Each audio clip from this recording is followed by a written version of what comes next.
Hello everyone, welcome back to the channel tax mint. इसमें हम जानेंगे केंद्रीय बजट 2026 अब कुछ ही हफ्तों दूर है और ऐसे में नौकरी पेशा लोगों के लिए खासकर आम आदमी सरकार की ओर राहत की उम्मीद भरी निगाहों से देख रहे हैं, क्योंकि घर का बजट पहले से ही दबाव में है और इसलिए लोग चाहते हैं कि इस बार बजट में टैक्स के बोझ को कम किया जाए ताकि हाथ में ज़्यादा पैसा बचाया जा सके। इसके अलावा इस बजट में आयकर रिटर्न भरने के प्रोसेस यानी प्रक्रिया को आसान बनाने की भी उम्मीद जताई जा रही है, ताकि टैक्स फाइल करना एक झंझट ना हो, ज़्यादा देर ना लगे और आसानी से फाइल किया जा सके। बदलाव क्या क्या हो सकते हैं, ये समझने से पहले टैक्स सिस्टम को समझना ज़रूरी है। दरअसल इनकम टैक्स कानून के तहत टैक्स पेयर्स के पास दो विकल्प है, एक पुराना टैक्स रिजीम है या फिर जो बाय डिफ़ॉल्ट होता है यानी, और एक जो बाय डिफ़ॉल्ट है नया टैक्स रिजीम।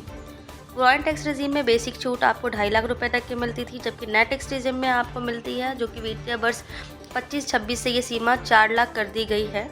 हालांकि इन दोनों ही सिस्टम में जो मैरिड है या फिर परिवार में कितने लोग हैं ये मायने नहीं रखता है। इसका नतीजा यह है कि जिन परिवारों में जो कपल्स है, जो पति पत्नी हैं, दोनों कमाते हैं, वो अलग अलग छूट पर पूरा फ़ायदा उठा लेते हैं। लेकिन जिन घरों में एक ही व्यक्ति या मुख्य तौर पर एक ही कमाने वाला सदस्य है, वहाँ टैक्स छूट और परिवार के असली खर्चों के बीच तालमेल नहीं बैठ पाता।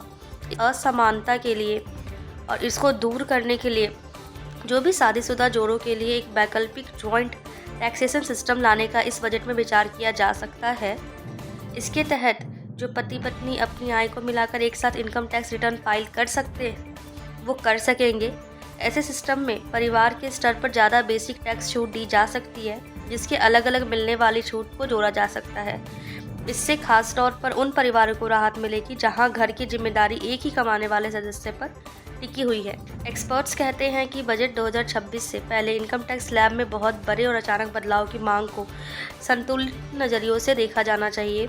पिछले बजट में टैक्स दरों में बड़ा बदलाव किया जा चुका है, इसलिए आने वाले बजट में जो सरकार है वो छोटे छोटे सुधार करेगी, यानी इंक्रीमेंटल टैक्सेशन का रास्ता अपना सकती है, ताकि जो भी वर्किंग है, जो भी नौकरी पेशा लोग हैं, उनको कुछ राहत दी जा सके। एक्सपर्ट्स मानते हैं कि महंगाई बढ़ रही है और असली वेतन में ज़्यादा बढ़ोतरी नहीं हो रही है। ऐसे में स्टैंडर्ड्स रिडक्शंस की रकम बढ़ाने, मौजूदा टैक्स स्लैब को दोबारा समीक्षा करने और मिडिल इनकम ग्रुप के लिए खास छूट देने की ज़रूरत है। फाइनेंशियल एक्सपर्ट्स का मानना है कि बजट 2026 से सैलरी पाने वाले लोगों को कुछ राहत मिलने की उम्मीद है, लेकिन इनकम टैक्स स्लैब में बड़े बदलाव की संभावनाएं बेहद कम हैं।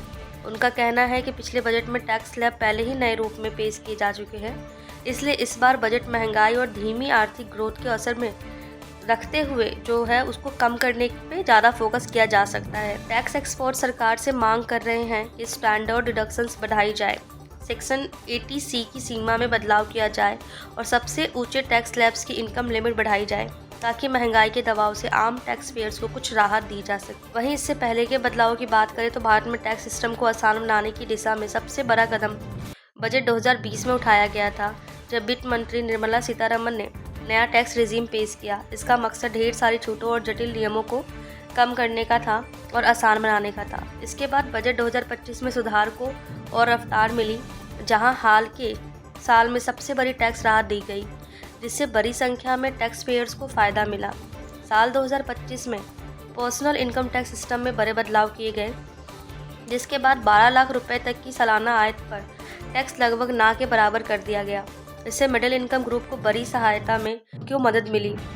एक्सपर्ट्स के मुताबिक ऐसे में आने वाले समय में टैक्स नीति सिर्फ टैक्स दरें घटाने तक सीमित नहीं रहेगी, बल्कि सिस्टम में बड़े और गहरे बदलाव देखने को मिल सकते हैं। यूनियन बजट 2026 से पहले अब चर्चाएं बेहद तेज हो रही हैं कि शादीशुदा कपल्स के लिए जॉइंट इनकम टैक्स फाइलिंग का विकल्प दिया जाए, जिसमें परिवार को एक नई आर्थिक इनकम टैक्स भरने को दिया जाए। आपके नए बजट को लेकर क्या सुझाव है, कमेंट में ज़रूर बताएं और वीडियो को लाइक शेयर सब्सक्राइब जरूर करें। Thank you.